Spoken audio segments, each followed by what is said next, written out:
بسم الله والصلاة والسلام على رسول الله والحمد لله رب العالمين. أما بعد، السلام عليكم ورحمة الله تعالى وبركاته. maanta waxaan ka hadli doonaa talabul cilm, raadashada cilmiga iyo qiimaha uu leeyahay ka faa'iideysi wacan.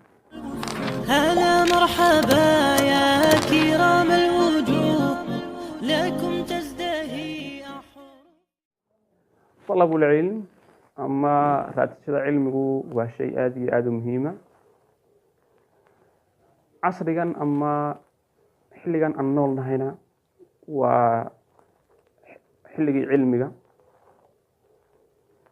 qofku muslimkii ama qofka gaalkiiba labadaba, haddii uu qofku cilmi leeyahay unbaa labadaba la tixgashaa. qofka maanta cilmiga leh iyo qofkaan cilmiga lahayn isku mid maaha, sidaa la wada dhaqmaya iyo kaalinta bulshadu ka taagan yahay isku mid maaha. culimmadu waxay yidhaahdaan haddaad adduunyo rabto cilmi yeelo, haddii aada aakhira rabtana cilmi idana yeelo. waayo labada daarood bele hadduu qofku uu tegayaaba waa laba cilmi u baahan. ilaahay waxa uu leeyahay inamaa yakhsha allaha min cibaadihi alculamaa. ilaahay waxaa alla ka cabsi u leh culummada ama isaga cidda cilmiga u leh ee og. qul hal yastawi aladiina yaclamuuna waladiina laa yaclamuun, ma isku mid baa kuwa cilmiga leh iyo kuwan cilmiga lahayn? aayadka ilaahay waxa uu ku leeyahay yarfacu allahu aladiina aamanuu minkum waladiina uutuu lcilma darajaat. ilahay waxa uu kor u qaadaa kuwiina iimaanka leh iyo kuwiina cilmiga leh, darajaadku kor u qaadaa.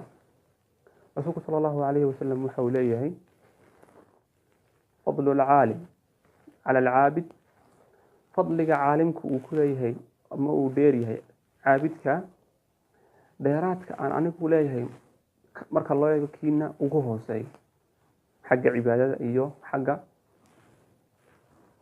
taqwada.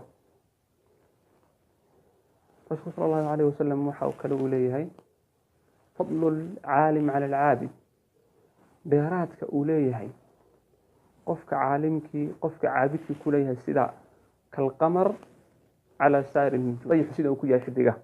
waayo dayaxa ayaa ka iftiin weyn xidigaha. cilmiga la bartaana waa laba cilmiun, cilmi maadiya iyo cilmi diini. qofka muslimkii waxaa looga baahan yahay in uu labada cilmiba gacanta ka wada wato, waayo mid waa kii bulshada ku dhexgelay. waayo hadduu maanta diin barta bulshada ma dhexgalaya maaha macnaheedu, laakiin adduunyada wax dadka kula qaybsanaya oo dadkan gaalada eena hogaaminaya buu naga qabani de. waayo qofka muslimka ee cilmiga maadiga barta, horta maadiga cidda iskale waxa weeyaan muslimiin. maktabadii weyneyd ku lahayn baghdad casrigii islaamku cilmigu meel walba socday, waxaa cilmigii ay muslimku uu lahaa la wareegay gaalo. sababtay kula wareegayna waxay ahayd boqoradu iyo cidda lacagta le ee gaalada ama Europeaniska waxay soo diri jireen scholarship ahaan ay u keeni jireen baghdad si ay cilmi u kororsadaan, cilmiga waliba cilmiga maadiga ay ku diime baran jireen. cidda maadiga iskale waa muslimiin, sida jaabir ibnu xayaan oo ninkii keenay cilmu aljabr ama aljabra. diinta qofka inuu bartaana waa shay muhiima, waayo qofka waxay ka caawinaysaa in uu saxo salaadiisii, in uu saxo sidii uu dadka ula dhaqmayo. waayo qofka diintu waxay qofkay barbaarisaa, qofkay tarbiyeysaa. diintu qofka ayay wax ka bedeshaa. diintu waa dhaqan, waayo salaaduna waa meeshii qofka buuxinaysa. qofku haddaad salaada ka tagto dee xarigii adigii ilaahay idin dhexeeyey waad burisay.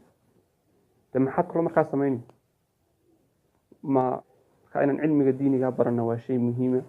in cilmiga maadiga baranana waa shay muhiima. صلى اللهم على سيدنا محمد وعلى آله وصحبه وسلم.